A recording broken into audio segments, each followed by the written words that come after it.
السلام علیکم ورحمۃ اللہ وبرکاتہ۔ آج عیدگاہ بلالی میں خصوصی دعا کا اہتمام رکھا گیا تھا اور یہاں پہ کافی لوگوں نے آ کر اس دعا میں شامل ہوئے ہیں، اور اس دعا کا عنوان یہ تھا کہ جیسا کہ ہمارے ملک کے حالات ہیں، ہم ہندوستان میں فی الوقت بے یار و مددگار ہے۔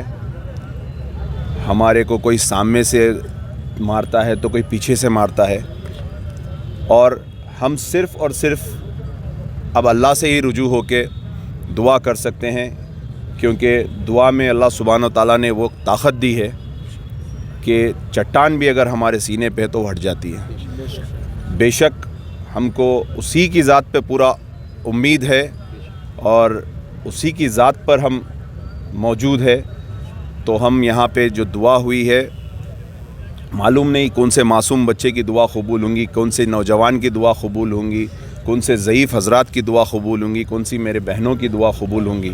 تو اللہ سبحانہ و تعالیٰ ہم کسی کی بھی ایک نیکی کے بدلے میں ہمارے دعاؤں کو قبول کرے، اور جو اس ملک میں آج ہمارے لیے حالات بن رہے ہیں وہ ہماری نسلوں کے لیے بہت سوچنے کی اور فکر کی بات ہے۔ ہم کو کوئی کچھ الٹا بول رہا ہے، کوئی سیدھا بول رہا ہے، لیکن ایکسپرٹ کا یہی بولنا ہے کہ یہ بل مسلمانوں کی تباہی کا بل ہے۔ ہندوستان کا جو سب سے خطرناک بل جو لایا گیا ہے وہ ہمارے لیے یہ وقف کا بل ایکٹ لایا گیا ہے۔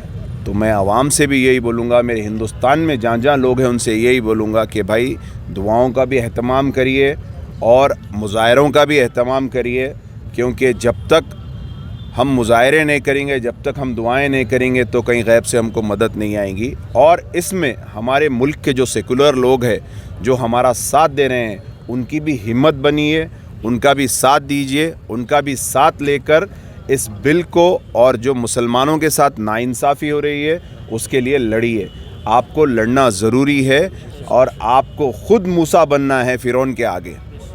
تو یہاں پہ فرعون بھی بہت ہو گئے ہیں تو ہم کو موسیٰ کی شکل میں ہم کو بھی بہت ہونا ہے۔ میں تمام لوگوں سے یہی گزارش کروں گا کہ جہاں جہاں پہ مظاہرے ہو رہے ہیں، جہاں جہاں پہ اس کے جلسے ہو رہے ہیں، جہاں جہاں پہ پروٹیسٹ ہو رہا ہے، جہاں جہاں پہ اس کی میٹنگ ہو رہی ہے، اپنا وقت نکالیے۔ یہ ہمارے مساجدوں پہ اٹیک ہے، یہ ہمارے عبادت گاہوں پہ اٹیک ہے، یہ ہمارے خانخواہوں پہ اٹیک ہے۔ میں تمام خانخواہ کے لوگوں سے بھی بول رہا ہوں کہ آپ بھی آگے آئیے اور ہم کو مل کر یہ چیز سے لڑنا ہے۔ ہمارے قبرستانوں پہ اٹیک ہے، ہمارے عیدگاہوں پہ اٹیک ہے، ہمارے عاشور خانوں پہ اٹیک ہے۔ یہ جو وقف کی جائیداد ہے، ہمارے آب و اجداد نے ثواب کی نیت سے ہمارے ڈیولپمنٹ کے لیے، ہمارے مستقبل کے لیے یہ بڑے بڑے چیز ہم کو چھوڑ کے گئے ہیں۔ بے شک اس میں کوتاہی ہوئی ہے، اس کو لوٹا گیا ہے، اس کو غلط استعمال کیا گیا ہے، مگر ان کا حساب تو اللہ ضرور لے گا۔ اس کو بچانے کے لیے آپ کو اور میرے کو اور ہم سب کو محنت کرنا بہت ضروری ہے۔ آج یہاں پہ جتنے لوگ آئے ہیں میں ان کا تہ دل سے شکریہ ادا کرتا ہوں، اور اللہ سے امید رکھتا ہوں کہ مظلوم بچوں کی دعا، بڑوں کی دعا، معصوموں کی دعا اللہ ضرور قبول کرے گا۔ اور سپریم کورٹ سے بھی ہم کو پوری امید ہے، سپریم کورٹ میں بھی اللہ سبحانہ و تعالیٰ ان کے دلوں میں رحم ڈالیں گا، ان کے دلوں میں ایمانداری ڈالیں گا، ان کے دلوں میں سچائی ڈالیں گا۔ یہ جو ملک کا دستور ہے یا آئین ہے، اس کی خلاف ورزی ہوئی ہے، اس کے اگینسٹ میں جو یہ ایکٹ نکلا ہے اس کو بھی انشاءاللہ سپریم کورٹ بھی برخاست کرے گا۔ شکریہ، السلام علیکم، اللہ حافظ۔ آج تمام امت مسلمہ کی جانب سے ہاکی گراؤنڈ عیدگاہ بلال میں ایک 2 رکعت نفل نماز حاجت ادا کی گئی۔ نماز کے بعد علماء کی جانب سے دعا اللہ کی بارگاہ میں، کیونکہ کل سپریم کورٹ میں وقف ترمیمی بل آنے والا ہے، بل کا کیس آنے والا ہے، اس لیے اللہ کی مدد، کیونکہ وہی ایک بارگاہ ہے جو اس موقع پر ہماری مدد کر سکتی ہے، کیونکہ مساجدوں کی، عیدگاہوں